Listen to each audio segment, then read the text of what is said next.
Hello, everyone. Thank you for joining us. And thank you to all of the panelists for being here and those of you that are tuning in to the live event. My name is Suman Randawa, and I'm the student body president of NSSA. And I'm here to provide the student perspective, and we also have Dara with us today.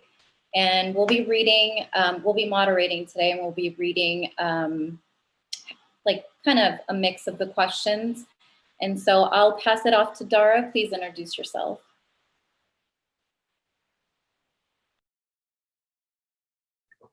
Hi, everybody. I am Dara Collin, your Executive Vice President for NSSA, and I will be moderating with Suman.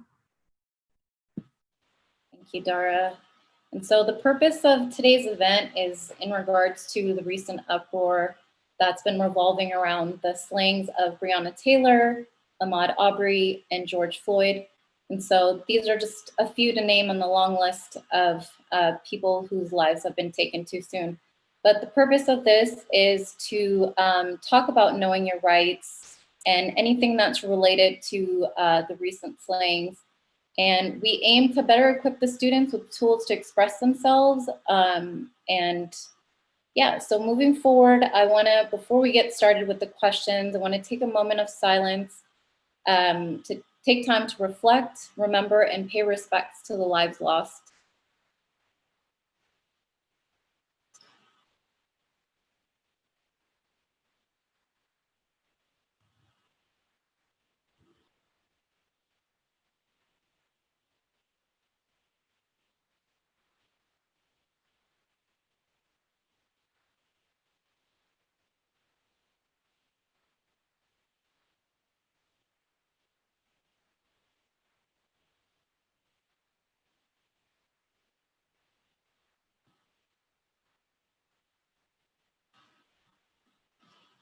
And I'd like to share a quote. So this is from Michelle Obama. Race and racism is a reality that so many of us grow up learning to deal with. But if we ever hope to move past it, it can't just be on people of color to deal with it. It's up to all of us, Black, white, everyone, no matter how well-meaning we may think we might be, to do the honest, uncomfortable work of rooting it out. It starts with self-examination and listening to those whose lives are different from our own. It ends with justice, compassion, and empathy that manifests as lives on our own streets. And so I'll start off by reading the first 5 questions, and I'll pass it off to Dara, and then we'll move on to our panelists. And so for those of you that are tuning in, this is live, and the questions that you do put in, they are anonymous. And so this is a question that we're not sure if it's from a student, a faculty member, or staff. And that is, can I protest, rally, or march on campus? And then the rest of the questions, these are from students. So number 1, what happens if I get arrested or detained while protesting peacefully? Number 2, what constitutes as protesting peacefully? What is considered civil disobedience? 3, I'm afraid to speak up and join in protest because I think I may become a victim of police brutality. What guidance can you give me as a student who wants to be involved? 4, why does Nevada State College not have more African-American professors and more African-American studies courses? And then I will pass it on to Dara. Thank you, Suman. For the following questions, number 5, George W. Bush, Bruce Willis, and I have something in common. All 3 of us are the same height and weight, 5'11", between 170 and 180 pounds. Question, why out of the 3 of us would I be considered a big Black guy? Why do white people look at me as a big guy? And so, if I get mad at something the average person would get mad at, white, Black, male, or female, I am being threatening and I can end up being shot like a dog over a simple argument. Let's consider the Black man bird watching in the park who asked the white woman to put on a leash on her dog, and she calls the police saying the Black man was threatening her. Is this just in my head, or would the average white person walking down the street in the afternoon consider me as a big guy, but wouldn't consider Bruce Willis or George W. Bush a big guy. Number 6, there is evidence-based information that Black men speak at a higher register than white women. This is so white people are not intimidated or threatened by Black people. Are white people threatened by a Black man with a deep voice? And number 7, how can we begin a conversation with parents who are raised with institutionalized racism and truly do not see the problem at all? Thank you, Dara. So I'll start off giving the student perspective. And the questions that I'll be answering are, can I protest, rally, or march on campus? So I can tell you just with NSSA, we're currently stepping back and reflecting on how we can tackle what's going on and looking for ways that we can take possible action while taking safety precautions that are revolving around COVID-19. And so we welcome these conversations. So if anyone has any questions or any concerns, ideas, we have provided like all of our information in the YouTube channel. So feel free to reach out and follow us on Instagram or any of the social media platforms. And then there is evidence-based information that Black men speak at a higher register than white men. This is so white people are not intimidated or threatened by Black people. Are white people threatened by Black men with a deep voice? So I can't speak on those perspectives, but I guess this just made us, we were having some conversations previously about this, and it just, I think sometimes stereotypes can turn into microaggressions. And so I think it's important to educate yourself on implicit and explicit biases that relate to stereotyping. So like oftentimes these are just like subtle remarks. So even with the best intentions, they can do a lot of harm. Like for example, after people hear my name, they assume that I'm not from here. And so they'll say things like, oh, you don't have an accent, or where are you from? And even after I tell them I'm born in California, they continue to ask that question, like, where are you from? So I can just tell you just from my experience and my perspective that even when you're born here and those type of questions are asked on a daily basis, it can make you feel like an outsider, like you don't belong in your own country that you're born in. So I don't know if that answers the question, but I just wanted to give my perspective on how stereotypes and what we see on the media sometimes adds to that. And then why does Nevada State not have more African-American professors and more African-American study courses? So I'll say this is a systemic and institutionalized issue, and that's why we're looking to our campus leadership and trying to come up with, ways that we can hold them accountable, and whether that's coming up with scholarships or initiatives or programs that higher retention rates for African-American students, and then, academic success, educating Nevada State students and faculty on cultural sensitivity.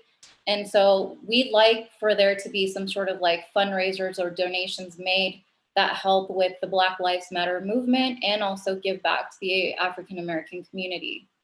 And then how do we begin to have conversations with parents who were raised with institutionalized racism and truly do not see a problem at all? So this is a tough question, and I don't know what a lot of you are going with, and I don't know your family dynamic, but I can just tell you, like, these are conversations that need to be had, right? So it does start in our family systems, right? So I can tell you that I've been having to have some of these tough conversations with my parents, but what works for me might not work for you. But there's a lot of information out there. There's articles or documentaries, there's movies that you can share with your parents to kind of help them understand what this movement is about and what racism means. And so it needs to be an open dialogue where they feel comfortable asking you questions. So it needs to be a continuous conversation that takes place, and just, I don't know, call them out. Like if they say something, just call them out and be like, hey, like that's not cool. Like, why do you feel that way? And just see where that conversation takes you. But like right now, more than ever, these topics are very salient and need to be addressed.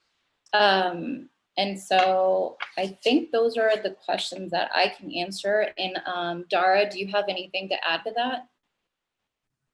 Yeah, I think thank you, Simon, for your responses. To piggyback off on the question for the evidence-based information that Black men speak at a higher register than white men question regarding like microaggressions, there's like a certain code switch that people often do by switching between like dialects and languages and styles of communication.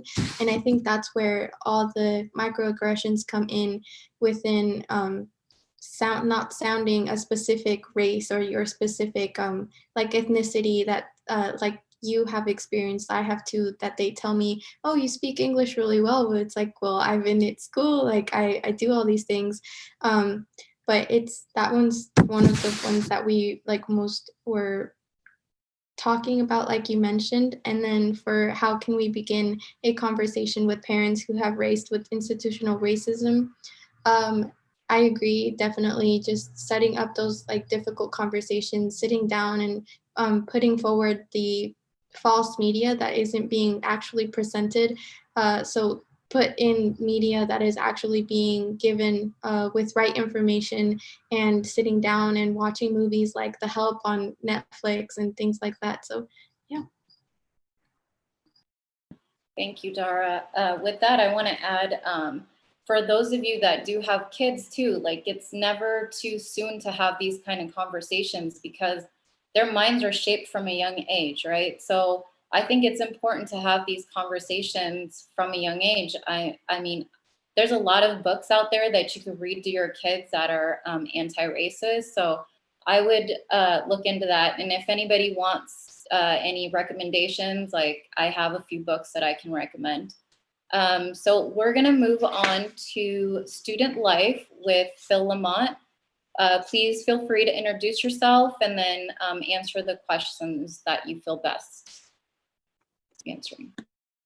Thank you. Excuse me. Thank you, Simon and Dara. I am Phil Ahmaud. I'm the Director of Student Life. I'm also a proud graduate of Nevada State College, class of 2013.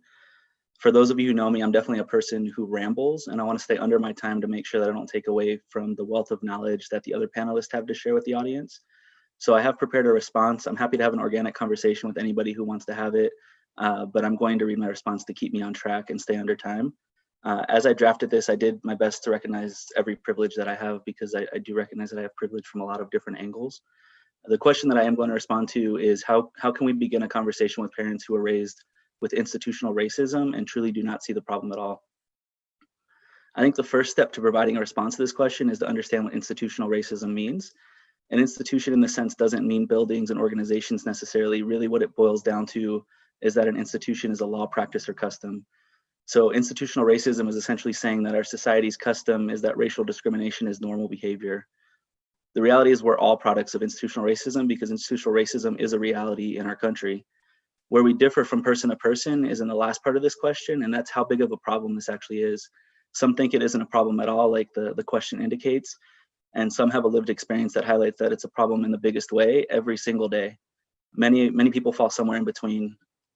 I'd like to provide a few direct pieces of advice. This definitely isn't all encompassing. As Simon mentioned, there's different family dynamics, but there's a few key details that I want to share for the person who posed this question and for anybody who may find it helpful.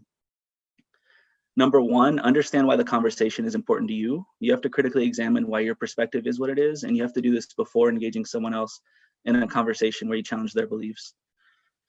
Number two, do your best to meet your parent or loved one where they're currently at.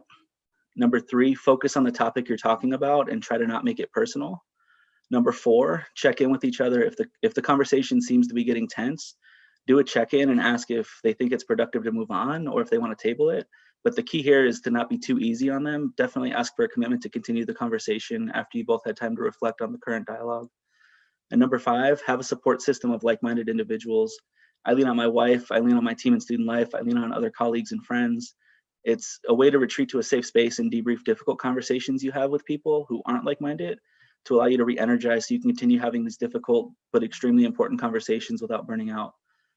So to go a little bit more in depth about focusing on the topic instead of the person, there's two things I mean by this. One, to Simon's point, if somebody says something that is just outrageously hateful, call them out on that every single time and make that personal. We need to do a better job not allowing people to feel comfortable because of the personal relationships we have, interpreting the world a certain way and then putting out hate speech as a result.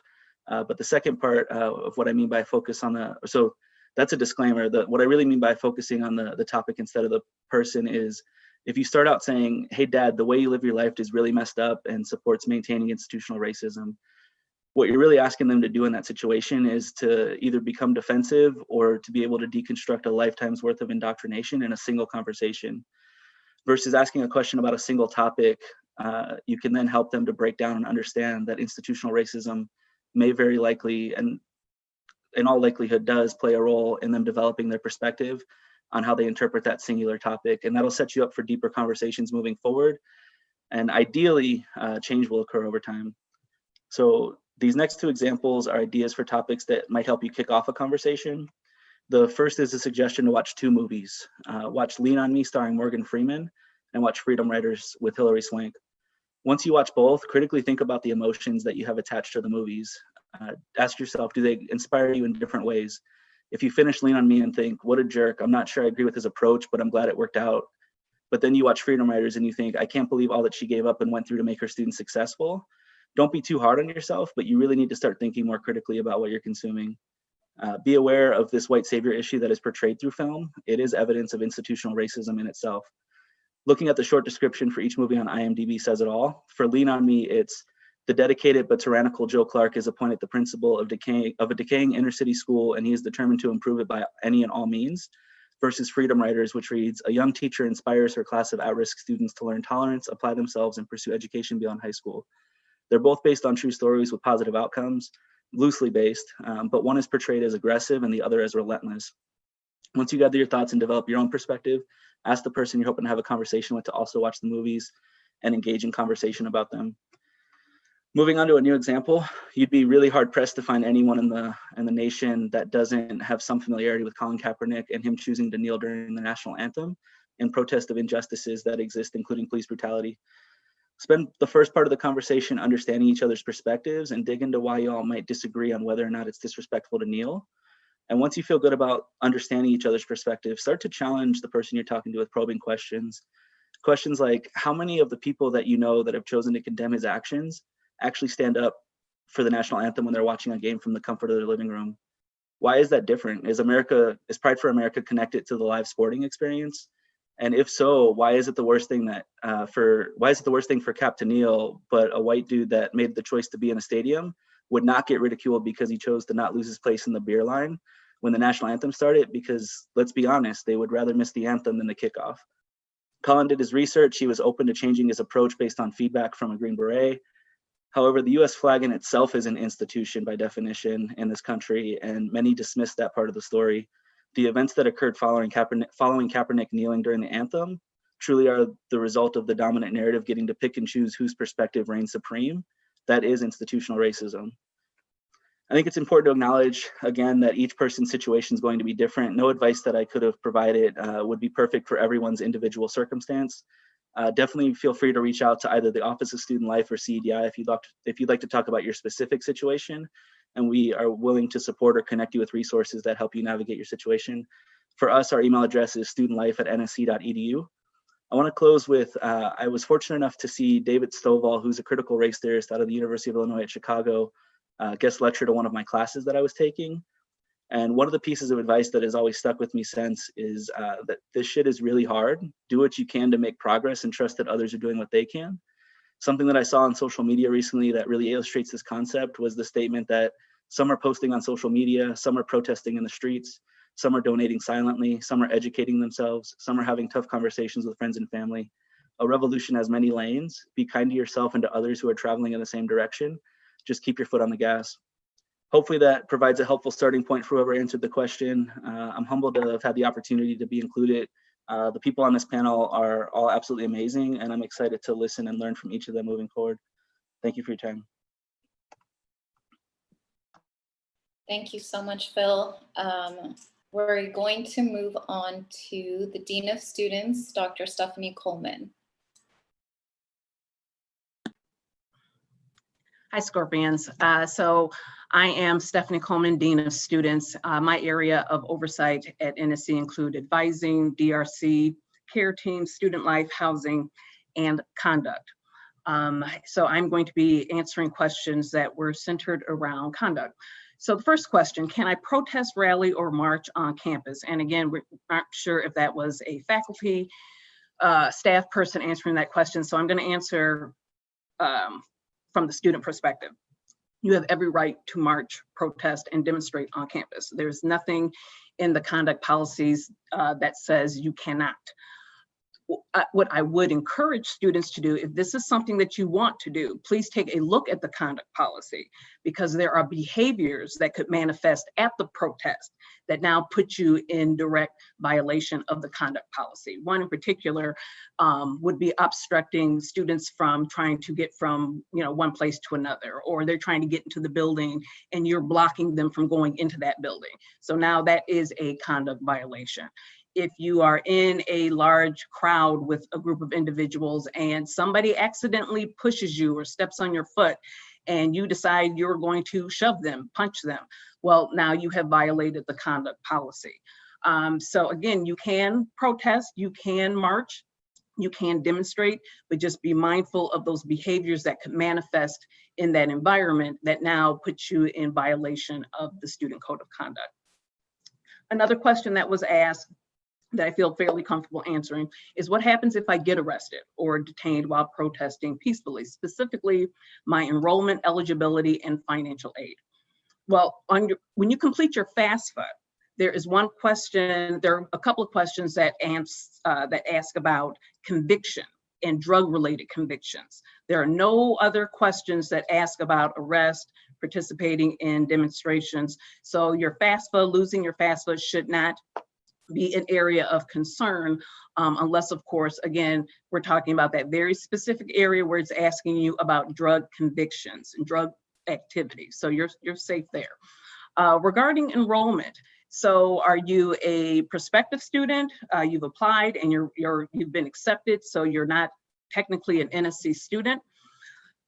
Let's just think back to some Facebook posts that I have seen regarding George Floyd and some non-minorities making his tragic death some type of game, okay? And making some, in my opinion, ignorant and insensitive comments about how he passed. I do know for a fact that a student is shown vividly on Facebook, again, making this a game, the George Floyd game. And many people sent this information to the University of Missouri, where she, I believe, was a scholarship athlete. And University of Missouri responded with its own post saying that the picture had been sent to them multiple times and they were taking appropriate action. Later on, it was announced that her scholarship was rescinded and her admissions had been rescinded. So again, this is for somebody who had not been, they weren't a student yet, but they had applied to the school. So that's a little bit of a stretch, but just keep in mind that social media is there. Everything that you do now is going to be public knowledge. So I would just strongly suggest if you're protesting, make sure that you're protesting safely and wisely moving forward, and keep up the good fight, students. Thank you. Thank you, Dr. Coleman. I also want to add that we have Erica and Vincent that are our tech support. So I just want to say thank you guys for all your help. And then I'm going to move on to our General Counsel, Breonna Rhodes Ford. Good afternoon. I am Breonna Rhodes Ford, General Counsel for Nevada State College, and my job is to protect Nevada State College from legal liability. And so that means I represent the college in a number of different ways, and I advise my clients, which are faculty and staff of the college, as appropriate. I am going to answer two questions, the first of which has been answered by Dean Coleman: can I protest, rally, or march on campus? as Dean Coleman has correctly stated, you absolutely can. And of course, as I give my remarks, I am a lawyer, and I must say that I am not giving you legal advice. So, lawyers make disclaimers. But yes, you can protest on campus. Nevada State College is a public campus, so you do have that right to protest. However, I have made a couple of assumptions. The first assumption is that this question relates to when campus is open, because as we all know, campus is not open right now. So no one should be on campus protesting at this time because the campus is closed. And I have also assumed that if there are issues related to the campus, that you will work with NSSA. We have our NSSA who works very diligently to make sure that any issues raised by students are addressed. And so I would assume that you would go to NSSA first to work through those issues. But with that being said, yes, you have a right to protest on campus. You are required to abide by the Student Code of Conduct, and you are also required to abide by our free speech policy that was recently adopted. So make sure you familiarize yourself with the free speech policy so that you don't come under any disciplinary action for asserting your rights. The second question I would like to answer is, what constitutes protesting peacefully? So there are some times when permits are required in order to protest. And a permit would typically be required if you are going to do protests more than just on the sidewalk, for example. So if a permit has been issued for a protest, please make sure you understand the requirements of that protest and that you follow the restrictions of that permit. Being courteous around you. That might sound like something simple, but just being courteous will go a long way to maintaining the peacefulness of a protest. If the event has a certain end time, please leave at the end time for the event. We have seen on numerous occasions where an event ends at one time and 2-3 hours later, protesters are still out protesting. Well, that causes police to have to ask you to disperse, which could create a confrontational or antagonistic environment. So please abide by all guidelines of the protest. Let me tell you what peacefully protesting does not mean. It does not mean throwing anything at anyone, especially police officers. So if you happen to have water bottles, great, stay hydrated. Do not throw those water bottles at anyone. There have been incidents around the country where mysterious piles of bricks are ending up on street corners where there is no construction. Those bricks are considered bait bricks. They are left for you to pick them up and cause harm. Please do not pick those bricks up, because what have you now done? You have now taken away from the actual purpose of the movement, and now you actually are finding yourself in some criminal and legal trouble. So please do not pick anything up and throw it at anyone. Shouting at each other and antagonizing each other, while it is not physically violent, it does not contribute to a peaceful environment.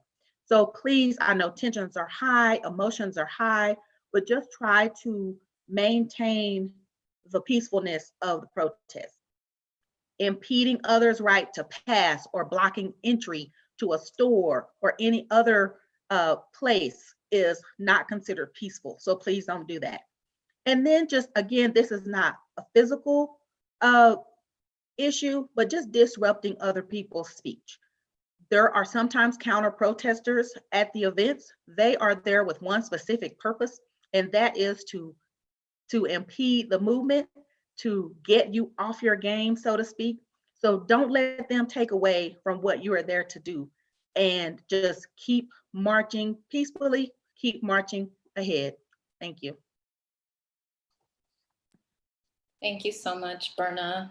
And I will be moving on to ACLU, and we have Nikki Levy. Hi, everyone. Oh, sorry. Sorry, no. So I'm Nikki Levy. Thank you so much to Nevada State College for having us. I'm the staff attorney at the ACLU of Nevada. If anyone isn't familiar with the American Civil Liberties Union, we are a civil rights organization that has affiliate offices in all of the states. And among many things, a core issue that we work on is the First Amendment, which of course includes your freedoms of speech and assembly, like we're discussing here. So I'm going to discuss some of the specific questions and then kind of move out a little bit more broadly to what your rights to protest look like kind of in the greater Las Vegas area.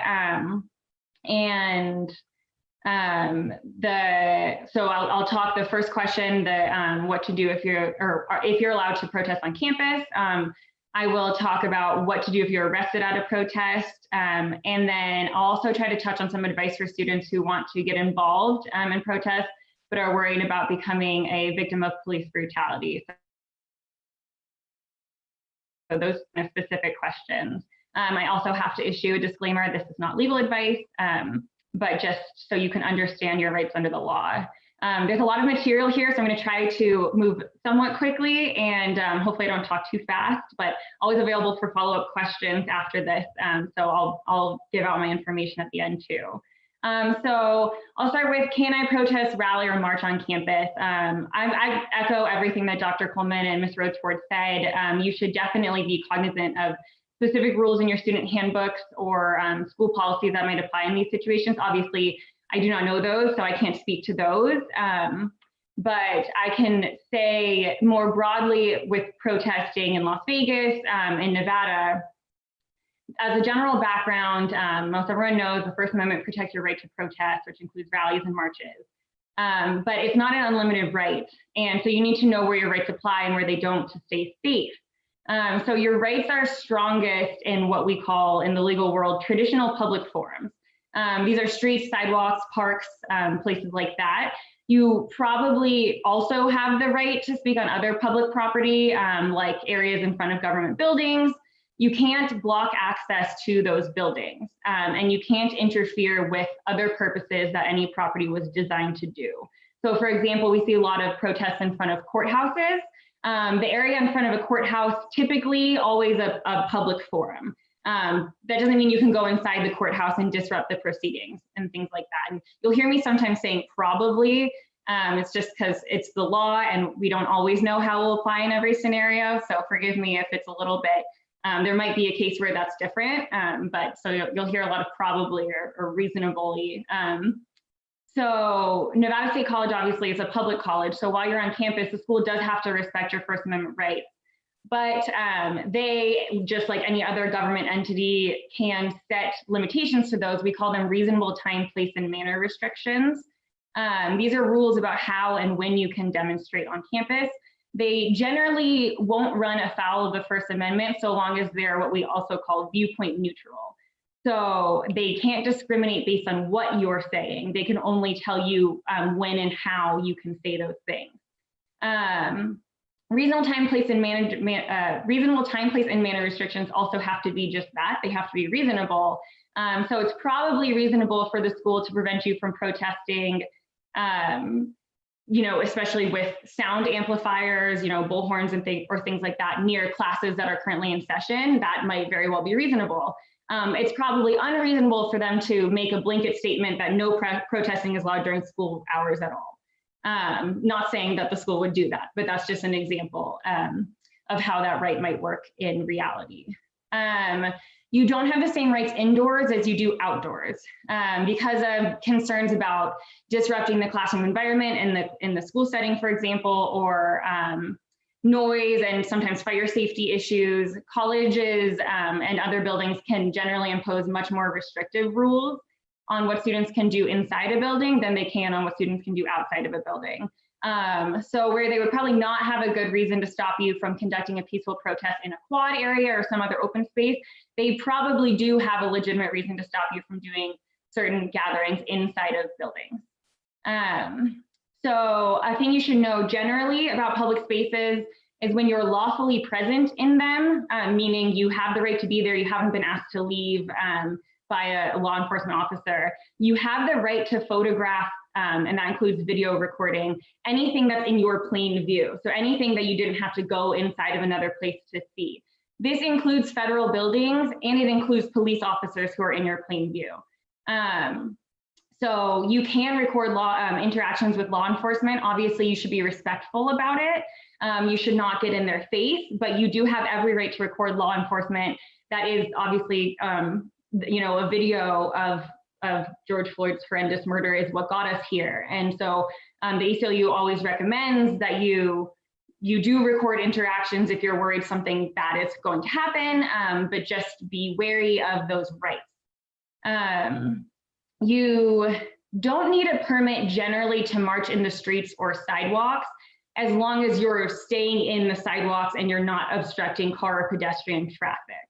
That's a general rule. If you don't have a permit though, police officers can and most likely will ask you to move to the side of a street where you're not obstructing car traffic and putting yourself and others in danger potentially, or move you onto the sidewalk, for obvious safety reasons.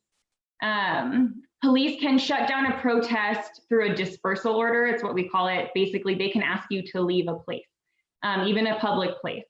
But it must be their last resort. So they can't just break up a gathering because they don't want to see it anymore.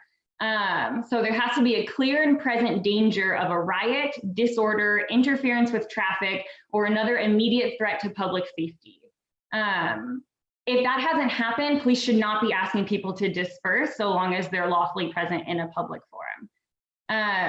If an officer does issue a dispersal order, they have to give you a reasonable opportunity to comply. So they can't say everyone has to leave and then immediately start arresting people. They obviously have not given you a chance to leave. So if you, and we'll talk about this later, but if you get detained, moments after the dispersal order has been given, that's unlawful. And then they also have to make sure that there's sufficient exit path. So basically what the ideal situation would be is, law enforcement officers would assist people in leaving the area to the extent that that's possible. And you have to, this notice that a dispersal order has been given has to be clear and detailed.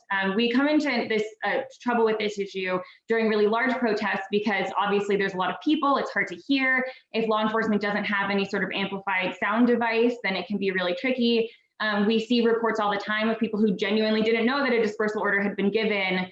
And so, something that we always look out for at the ACLU is, when we're observing protests is, was it reasonable that everyone would have heard this dispersal order? If not, then maybe some of the arrests or detentions that came after that would be unlawful as well.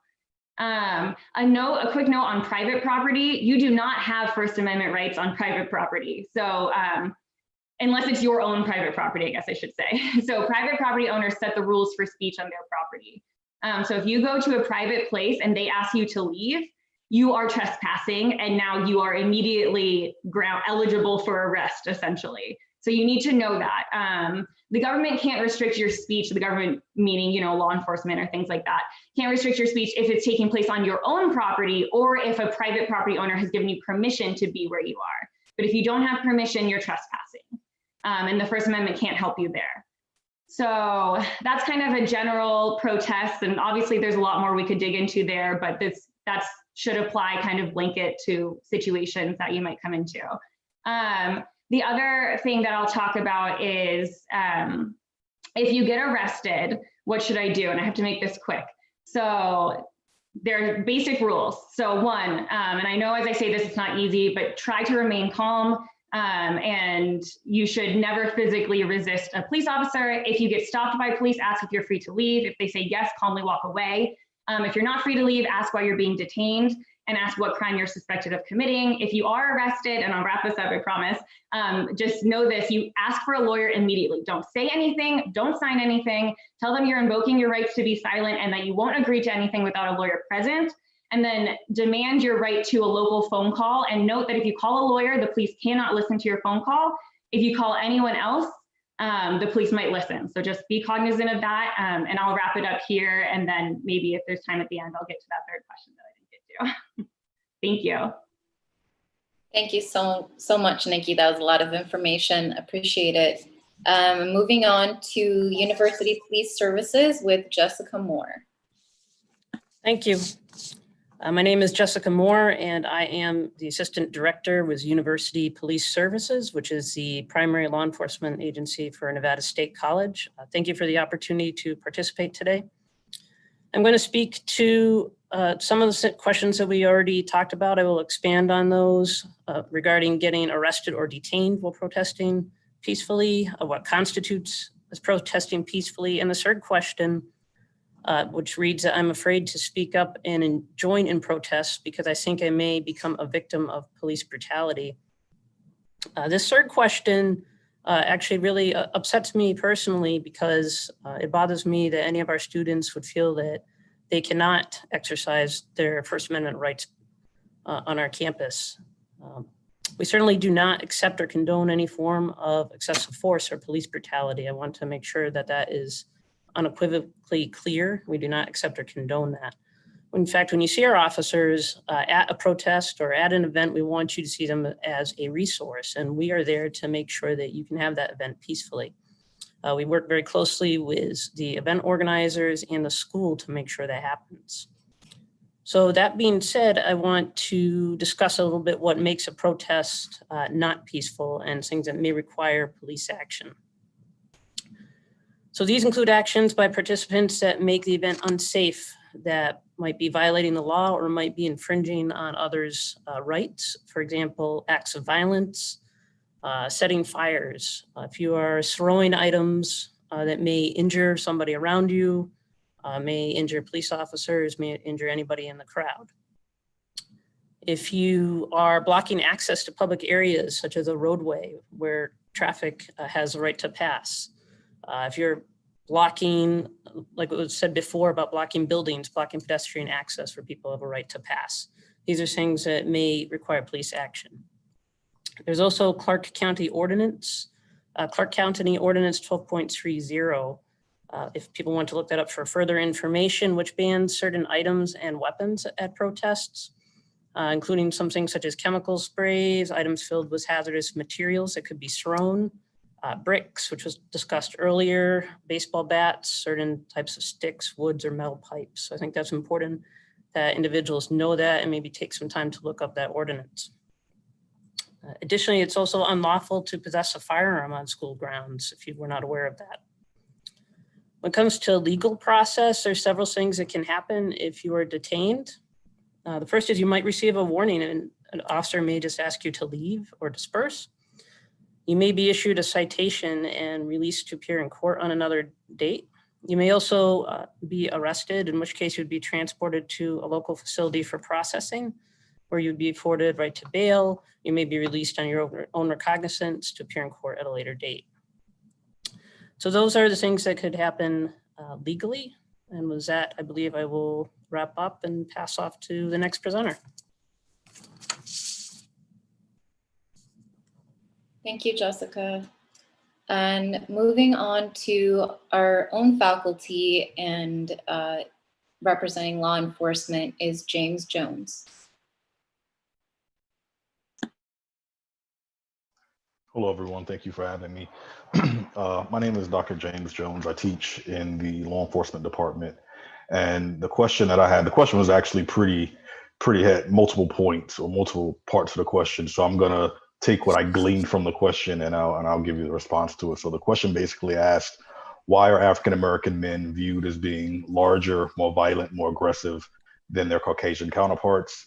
Also, why are African-American men more easily shot and killed for the same level of aggression compared to their Caucasian counterparts? And the person that asked the question referenced the young lady in Central Park in New York calling the police on the man that asked her to leash her dog.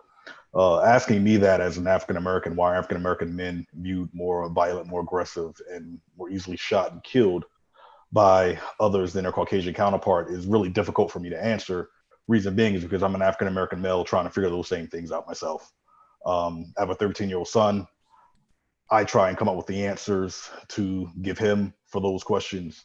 When I was my son's age, my father tried to give me those answers, and really no one had an adequate answer to give, which is really unfortunate. If we had this answer, honestly, we probably would be so much further along in the United States on race relations than we are here now. But what I can do is I can try and speculate. And I believe the reason the answers to those questions is realistically lack of education,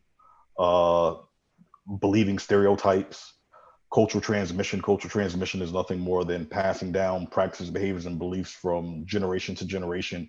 And I'll use cultural transmission to support the argument of lack of education. When we talk about here in the United States and we talk about the history of Africans and African Americans here on the continent of North America, generally we talk about it as it relates to us coming here as of 1619 when slavery actually started. And people have these stereotypes that are significantly different or vastly different than their own culture, and they pass these thoughts, practices, stereotypes down from one generation to the next. And understanding that we don't educate in our school systems on Africans and African Americans beyond their presence here in America. We know that Africans on the continent of Africa had great societies, were very civilized prior to being brought here in 1619. But nonetheless, we don't educate on anything, any of that in our schools, whether it's our grammar schools, our middle schools, our high schools, or our colleges. And even when we do educate on it, it's an elective. It's not a mandatory class. We lack education.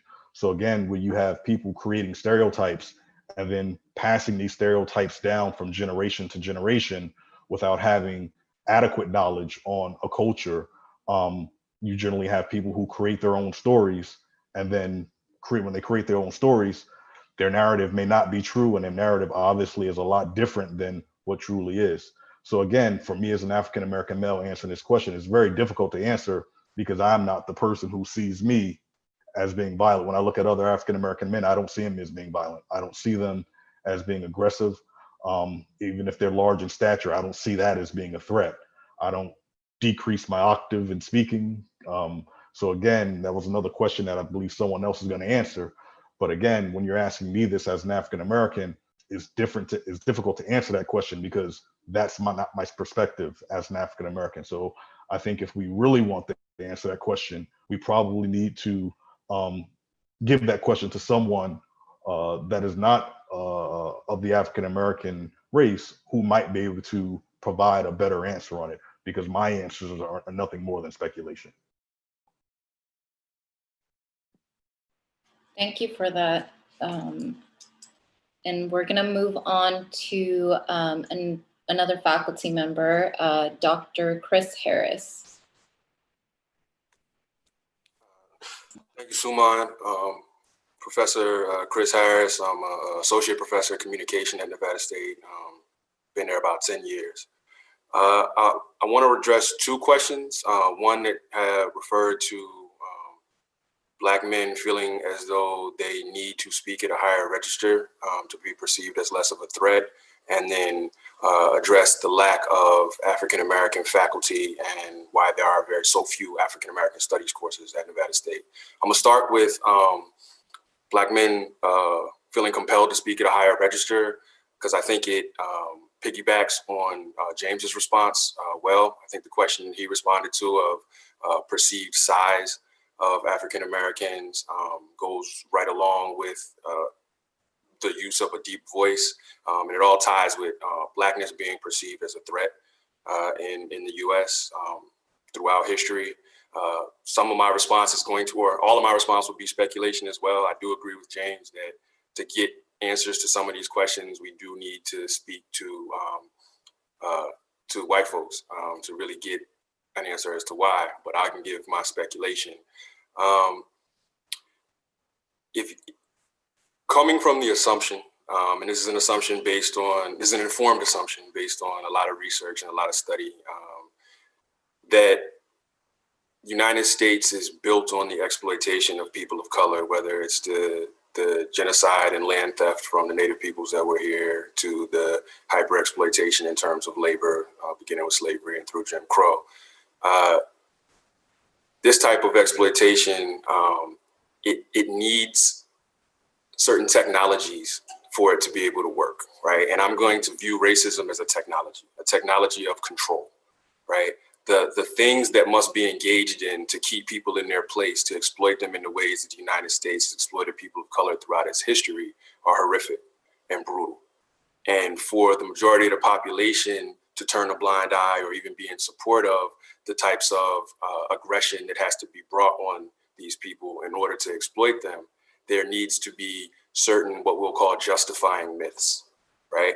So in order for you to get your population, who are human beings, we're all human, to agree with the types of brutality that are visited upon people of color, you have to convince the majority of your population that people of color are threats.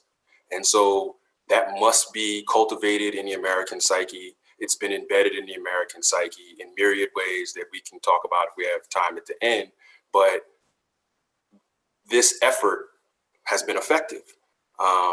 We are living in a visual, we've always been living in a visual society, but even more so now with technology, and we're just beginning to see the dismantling of some of these myths because of the social media, because of the camera phones, because a lot of people could just hear about what was being done and not really see it. But now that it's in your face and you're seeing what's being done, and make no mistake, things are not getting worse in the streets between police. Things are not becoming more aggressive. They've been just as aggressive.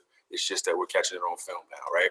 So that's what I would say, is that when you are a Black man or a Black woman in this society, your parents, if they're doing what they're supposed to do in terms of trying to keep you alive, teach you that you are perceived a threat as soon as you walk out the door, and they try to give you coping strategies so that you can mitigate some of that perception, right? So that's one thing. So you speak at a higher register so you don't scare folks, right? You don't loom, you don't get in people's personal space so that they don't feel threatened.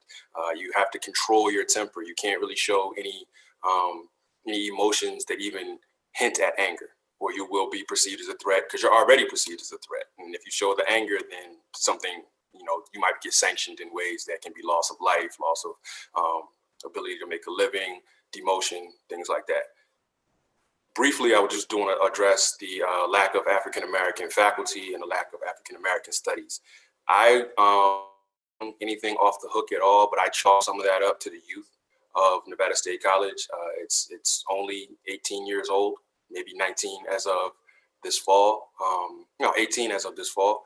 And so it's a very new institution, and you don't get more African-American faculty and more African-American courses in an institution that's in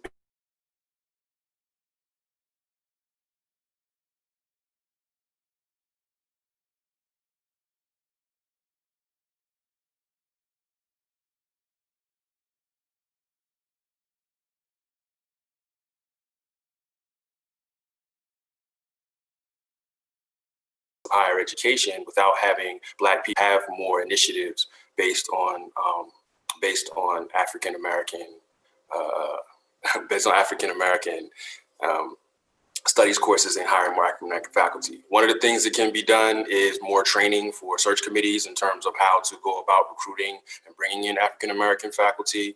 I've been on several search committees and just watch how they operate and understand how it must operate if I'm not there, where people don't know. I don't think it's an excuse, but I honestly think they don't know how to go about recruiting faculty, that there are subdivisions in every discipline.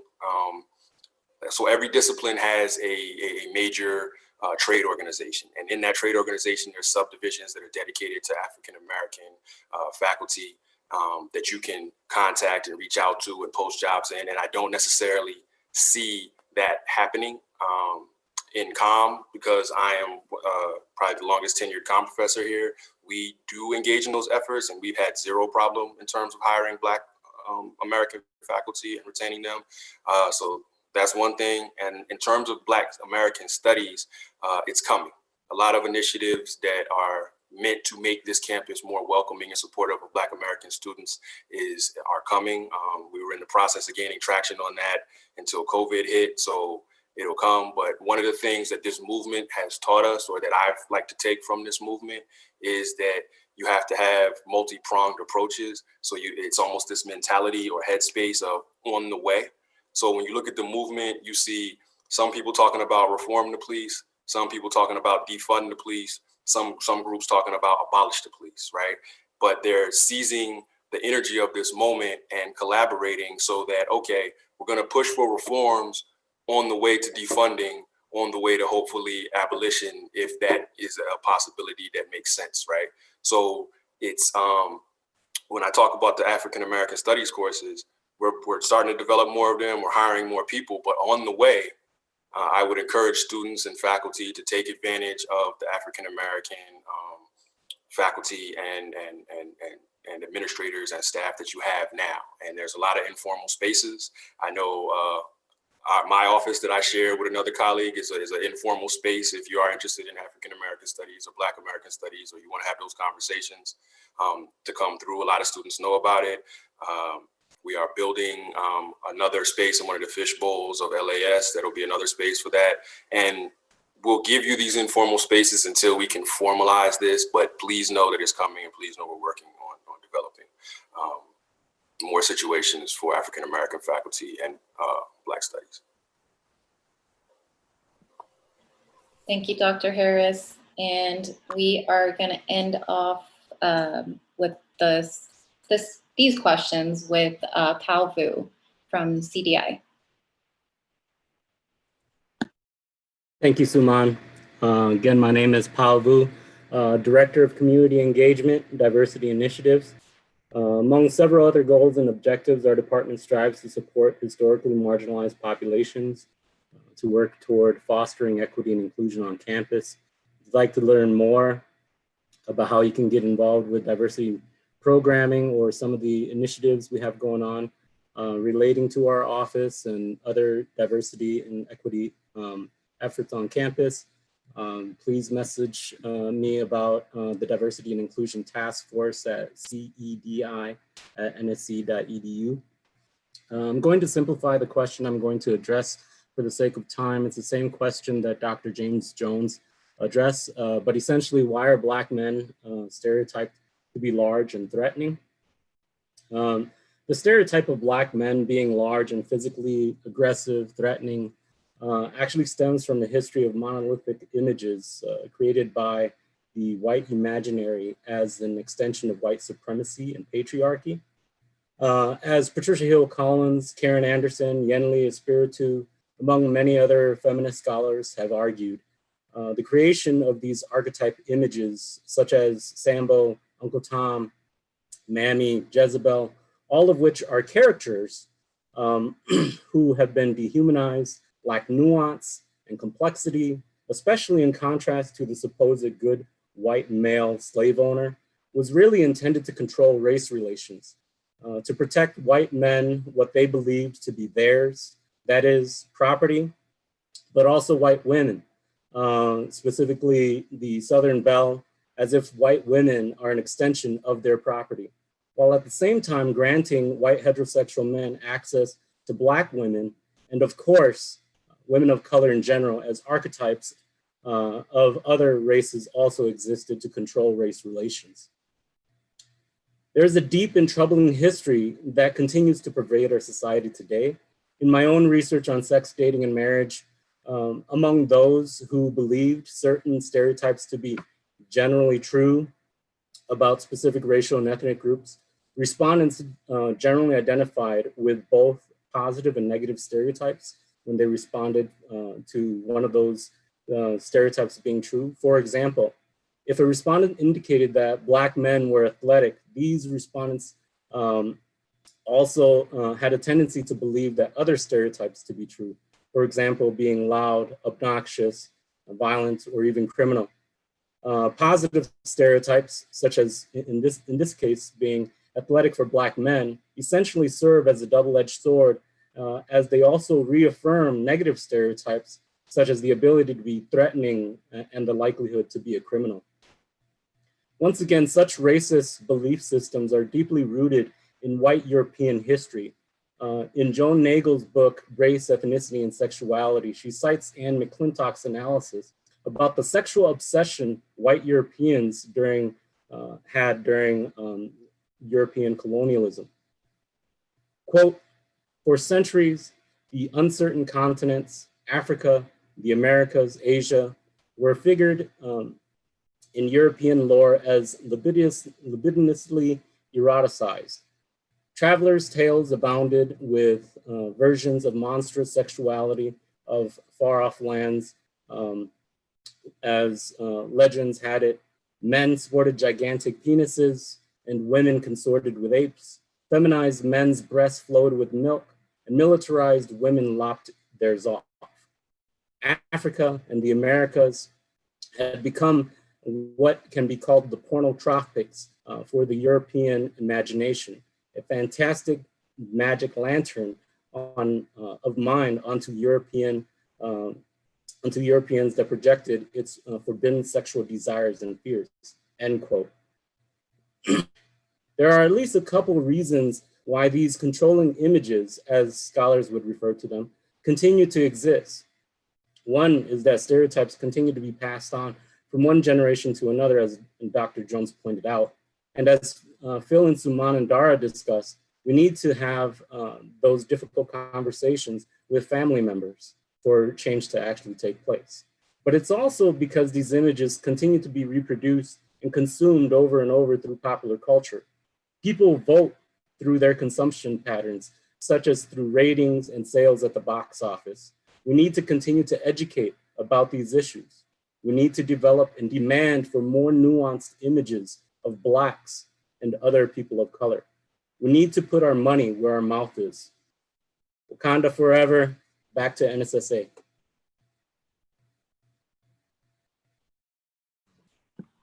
Thank you, Kyle. Yeah, Dara is going to be taking on the questions that we've received from students during this, and I will pass it off to Dara. Thank you, Simon. And these are the follow-up questions asked by students. The first question, this is directed for Nikki Levy and Jessica Moore. And the question is, do I have consent to a search of my car belongings? And then the next question is, when and why would I need to invoke my Miranda rights, and how do I do so? Do you want me to start, Jessica, or do you want to start? Okay. Good questions. I'll start with the Miranda rights one, just because I kind of touched on that earlier. So your Miranda rights are those rights. Everyone knows it because, you know, from TV, you have the right to remain silent, you have the right to an attorney. Those rights, you can request those as soon as you're detained. So when I said earlier, ask if you're free to leave. If you're not free to leave, it means you're being detained. If you're being detained, sounds like you're probably being arrested. So once you get arrested, then you immediately should invoke those rights. And those rights include your right to not incriminate yourself. So don't talk. When I said don't talk, don't sign anything. That's what that is. And your right to an attorney. And then the last part of the Miranda rights that everyone knows is if you cannot afford an attorney, one will be appointed to you. Since probably most people, don't have an attorney on speed dial, that tends to be what happens if you're going to ask for an attorney right on the spot. You'll get a public defender, presumably, who will take on your case and help you with bail and things like that. And that is always a good idea. Like I said before, invoke those rights immediately once you found out that you're no longer free to leave. And that's always your best bet. In terms of being stopped and searched, so a car stop and a person stop are different. With a car stop, I'm assuming we're talking just generally if you've been pulled over and not necessarily in the protest context here. But so if you're stopped while in a car, the police have to have what we call probable cause to stop you. That has to be an unbiased factual reason to believe that you committed some sort of crime, which includes a traffic violation. You do not have to consent to a search of you do have the right to refuse a search. I should word it that way. So don't consent to a search is usually, of course, my advice, being a civil rights attorney. You don't have to consent. Also, don't reach for things, just general things, follow instructions, try not to escalate the situation to the extent possible, but you do not have to consent in most general traffic stops. There are always exceptions, and I don't know how much time we want to spend getting into those. Because I think the car thing is less relevant to the protests. If you're at a protest, for example, and the police want to search you or your personal belongings, we call that a Terry stop or a Terry frisk or a stop and frisk.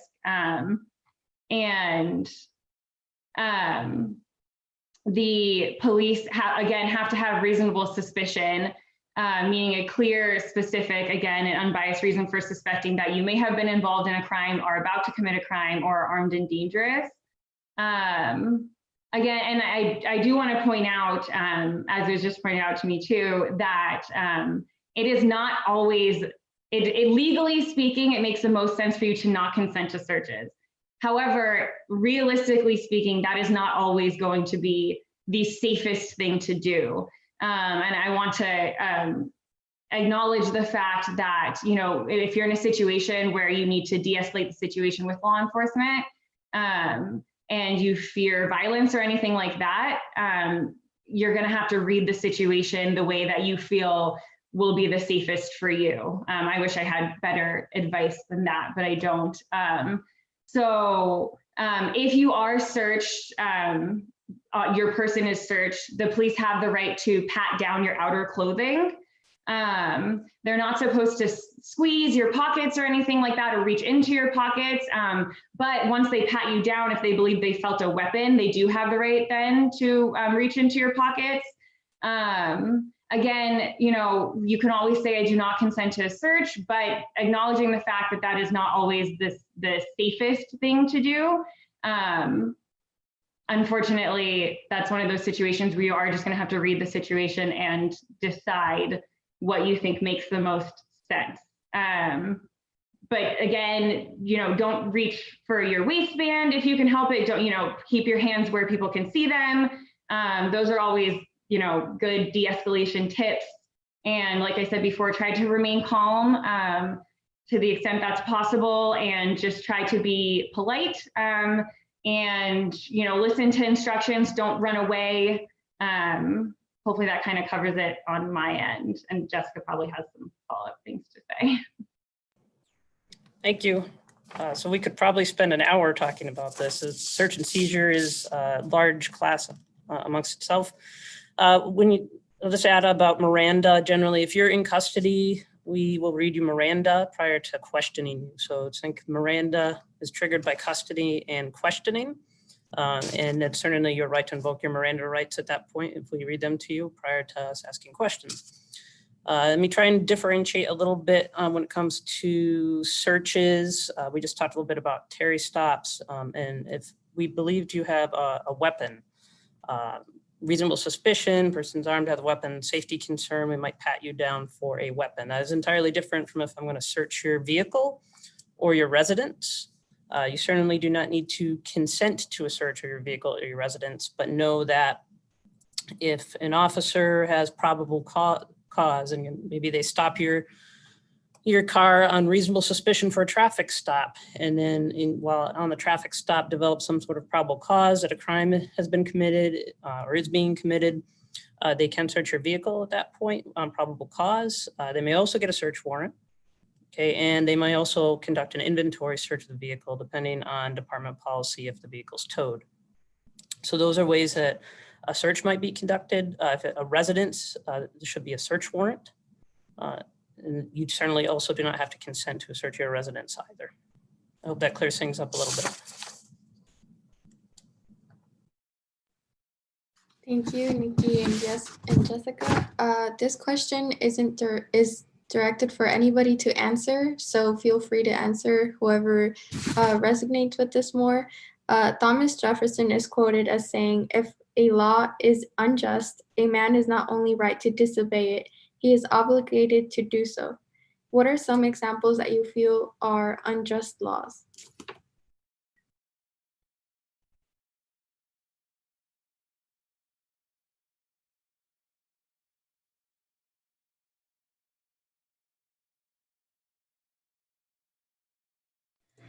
Well, I guess I'll chime in on that, but I think there's quite a few different laws that are unjust. In fact, Professor James Jones, the panel that he was involved with on Monday, I think somebody on their panel talked a bit about the difference between, how crimes such as, if you have a certain amount of crack versus a certain amount of cocaine, that certainly sheds light on a bias in the criminal justice system, and also how long people get, sentenced for various different crimes like that too.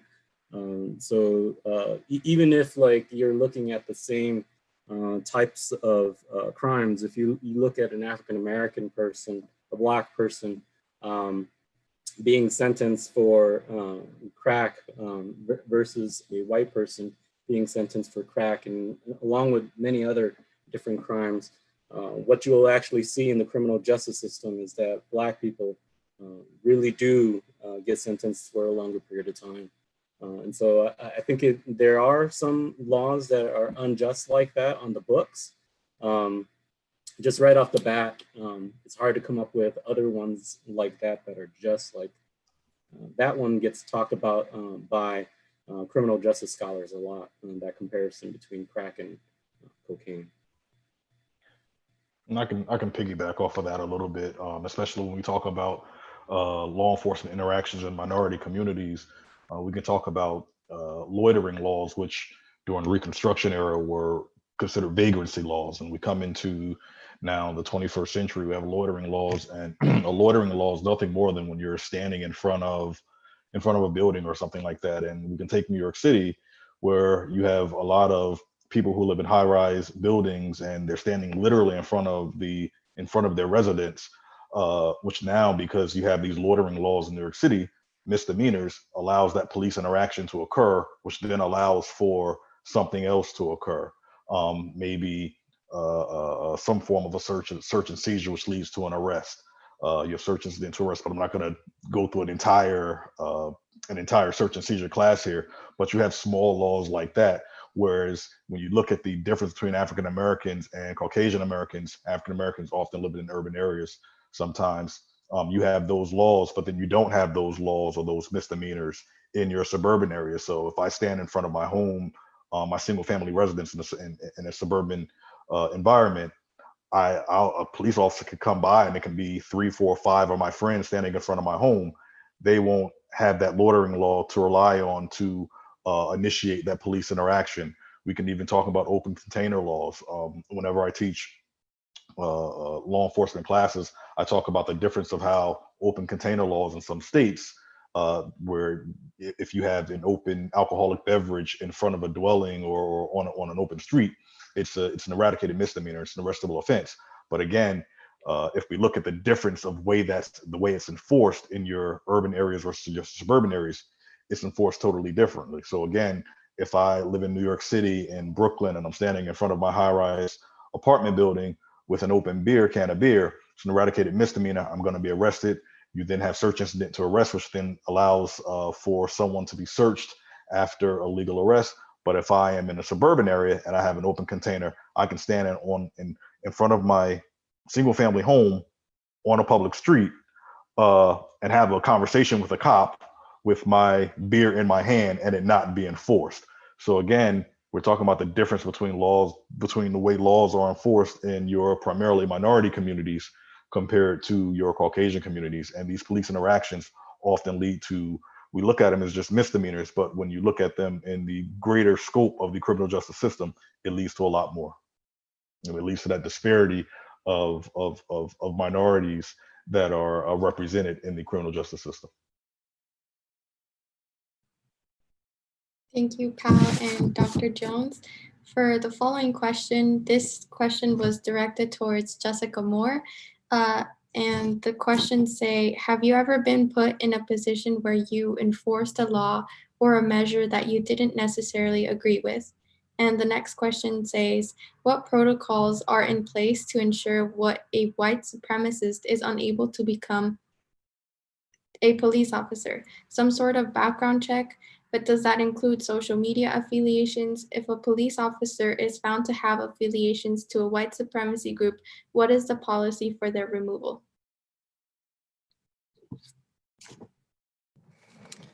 Thank you. Those are three broad questions. For the first one, I will say that I just want to say that make clear that there's a big difference between disagreeing with some policies and procedures versus something that's unlawful or unconstitutional. So I've been very fortunate that I've always worked in departments that A, always allowed input into policies and procedures, but B, also really valued constitutional rights and our community. So I haven't been placed in a situation where I felt an order was unlawful or something was unconstitutional. So I'm very fortunate in that. Unfortunately, we've seen that occur in other places across the country. When it comes to background checks in terms of hiring processes, that process is really lengthy. I can tell you, having gone through it myself about 6 months ago before I moved out here. So that is a very lengthy process, and that involves pretty much talking to everybody, almost everybody that a person is in contact with, employers, employment records, school records, friends, family, neighbors, coworkers, even acquaintances. And yes, it does include checking social media. And there is, in Nevada, also requires a polygraph be completed. So it is a very lengthy process when we're hiring police officers. And then lastly, in terms of if someone is found, I'll say, to be connected with any sort of hate group, but certainly not condoned by our policy. However, there are procedures in place where there would be internal investigation, and as well, there are Nevada revised statutes which have very specific guidelines in terms of rights of police officers when it comes to investigation.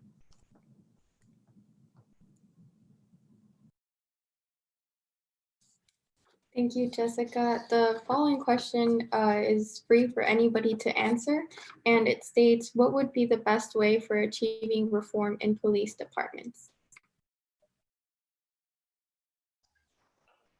I'll jump in. I think we first have to understand that we need reform throughout the entire criminal justice system.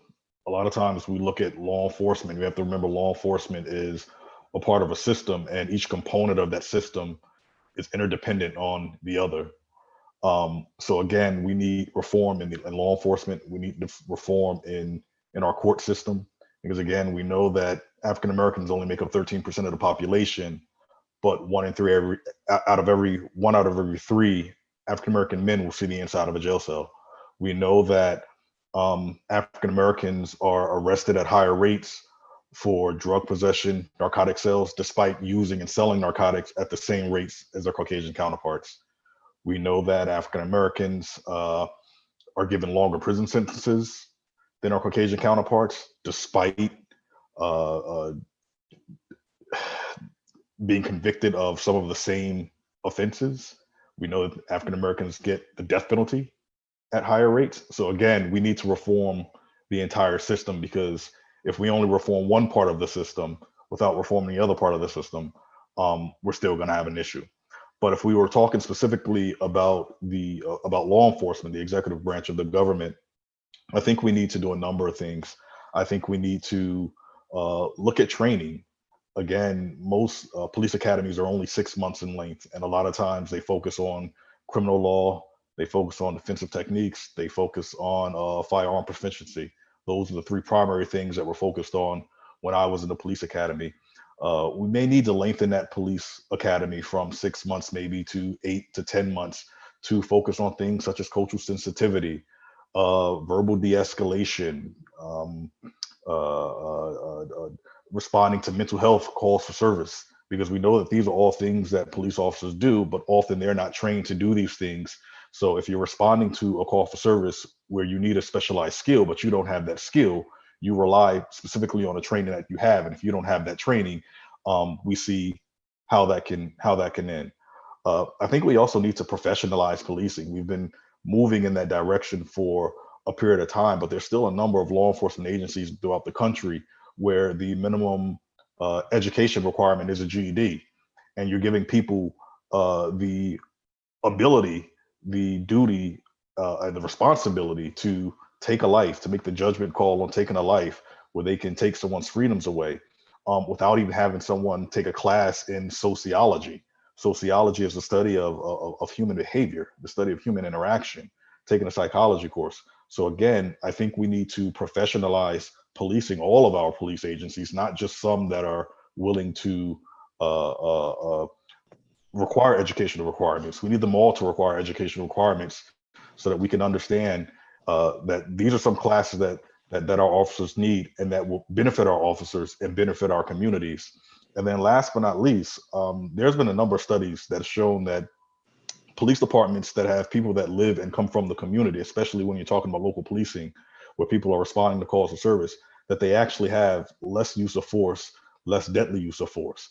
We have large police departments like New York City, like LAPD, where people can come from all over the country, maybe come from a very affluent family, never dealt with African Americans, aside from seeing them on TV, seeing them on the news, and they police based upon these stereotypes.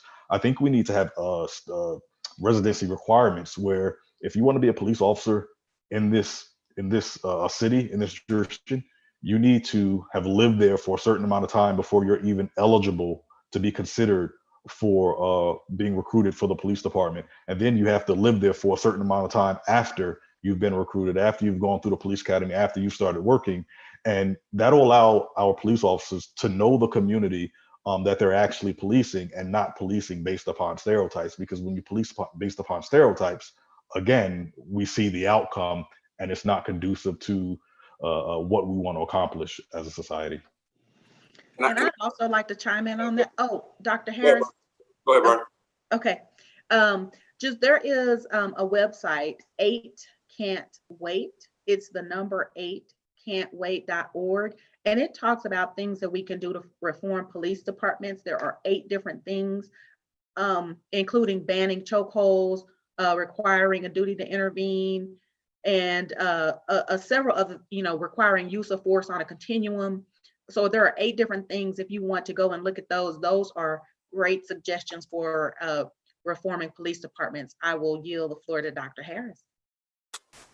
Just really quickly, and based on what James and Breonna said, I think those are all extremely constructive and will be impactful reform approaches. One thing I did want to add on a, I think, bigger constructive view, but maybe a little bit less happy view, is there needs to be accountability for abuse, right? And all types of abuse. I know the headlines right now were about the physical abuse of police, but I was watching reading Keeanga Yamada Taylor's piece in the New York Times from Monday, and she was talking about how the Camden police about 6 or 7 years ago dissolved the entire police department and made everybody reapply for their jobs, and the physical abuse went down, right? Physical police brutality went down, but you saw this spike in police writing tickets, right? So you had like this spike in like tickets for not wearing your bicycle helmet and things like that. And so the abuse shifted from the physical aggressive types of brutality that we've been seeing, and they shifted to more almost bureaucratic forms of abuse. And so some level of accountability for abuse in any way, shape, or form by the police needs to be a part of any equation towards reform. Like there needs to be some accountability. Some of you guys have maybe seen rolling around social media the idea that the money that goes to pay out whenever their civil suits are won should come from the police pensions. And this would say that if the money came from the police pensions instead of from the taxpayers, that police brutality would plummet if it actually touched the individuals, and that you'd have fellow officers trying to stop each other from being overly aggressive and whatnot, because they know the penalty would visit on themselves as opposed to not on them as of right now. So just some level of accountability for abuse that's explicit and clear and covers all types of abuse. I'm just going to jump in. My brother was a suburban police officer for 15 years, and he would always talk about officers who falsified their reports. So just adding another layer that if you falsify that report, that's a felony, so you would not be inclined to falsify exactly what happened, on your beat that day. So I think a lot of people need to come to the table and talk about how to make all these great ideas happen. Thank you everyone for your input. The following question is directed towards Dean of Students, Stephanie Coleman. If I get arrested for protesting, does the college have the resources to assist with bail? And if a student gets arrested, convicted on or off campus during a protest, does that affect their ability to continue as NSC students? So I'll address the first part. What I heard is, can the college pay my bail? The one way that the college right now assists students with short-term financial needs is through the care team. That is an application process. So clearly, if you've been arrested, you would not be able to complete the application. So that would not be something we could do. Also, the funds that we use to support students financially through the care team, those are donations. And many of those donations do have some stipulations with regard to how we actually use those funds. So at this time, the answer is no. The second part of your question, Dara, can you repeat that, please? Yes, if a student gets arrested or convicted on or off campus during a protest, does that affect their ability to continue as students at NSC? Well, I guess the bigger question, okay, so if you've been convicted, are you going to jail? Are you on probation? You know, what exactly, you know, has happened to you post the conviction? So I'm going to answer this question from my own experience at another institution. The student was arrested, did have to serve some time, and the parent came in and withdrew the student from their classes. Okay, so, and it was during a time where the student was not going to be financially responsible for the courses, okay? So if that should happen to a student that they no longer can attend classes, then of course the process with late withdrawal has to come into play. And if the student decides to return, you know, how do we go about, you know, clearing financial responsibilities? You know, do we give the student a late withdrawal? So it's a complicated response, but it's definitely one that the student has a process to work through in order to return to classes and hopefully clear any financial obligations to the college. Thank you, Dr. Coleman. And the following question is directed for our General Counsel for Breonna Rhodes Ford. And it states, does the college offer any legal services for students that may have been arrested protesting? That's actually a great question. As we all know, Nevada State College is a fairly new college, and we are still getting many things in place. At the current time, we don't have anything set up for that, but it's my understanding that there are institutions here in Nevada that provide ombudsmen that assist students with particular issues.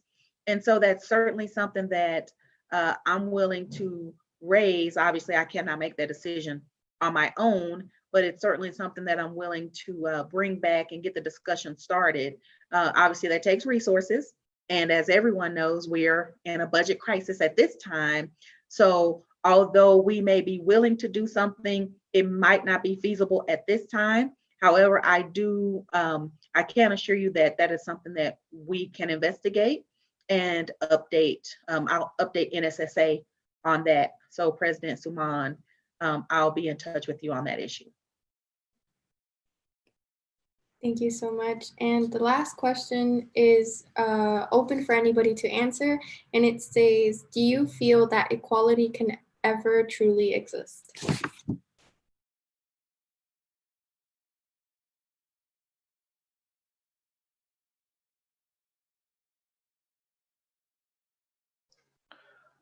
I'll jump in. A bit of a difficult question, but I think as we talk a lot in the United States about the disparity of wealth in this country, I'll be honest, I think if we don't address the disparity of wealth in the United States, I don't think there'll ever truly be equality. You have to remember, Africans were brought here for the primary reasons of economics, to do the agriculture work in the South, the textile work in the North. And it was free labor. And that free labor allowed for the growth of wealth for one population and the other population being locked out of wealth. We can talk about slavery, Reconstruction, Jim Crow, civil rights. A group of people were locked out of wealth for hundreds of years. And really even still today are still locked out of, especially in certain areas. So again, I think until we address the issue of the disparity of wealth in this country, I don't think we'll ever address the issue of equality. Right. Capitalism is anti-equality. So until capitalism is addressed, there can't be equality by definition. Capitalism is about creating a wealth hierarchy. And just to add some a little bit to what Dr. Jones said, one of the statistics I was reading when I was doing some research for getting ready to talk with you guys is that at present, it takes 11.5 Black American families to equal the wealth of one white American family. So the wealth gap has increased. African American wealth has been stagnant for the last 70 years, and it's getting worse. And so not only are we not moving towards equality, but we're moving away from equality, at least in the economic sense. And so until those the economic foundation is addressed, I don't necessarily see equality on the horizon. And that's a difficult thing to address. I mean, throughout history, anybody that's gained traction on addressing economic inequality has been removed, whether taken out of public life or had their life taken. So that is the touch point. So until that's addressed, we won't have equality. Thank you, Dr. Jones and Dr. Harris. I will now be directing this back to Simone. I just want to say thank you to everyone. I know that we hit a lot of heavy stuff today. There's a lot of information that we went over, and it's a lot to take in. So I hope that it's been useful, and I hope we continue to have these conversations. So this is just the first of many conversations that we'll be having. So just want to say thank you again to everyone, and then everyone that's been able to join in and watch and gave questions, appreciate them. And so I just want to say on behalf of the NSSA, we're going to try to put together some sort of like educational resources and then ways that we can contribute towards the Black Lives Matter movement and just fighting against injustices. So it's not necessarily like the best way to tackle this is protesting. So I hope that we continue to talk, and please reach out. The email for NSSA is provided below. And yeah, so I hope you guys have a great rest of your day.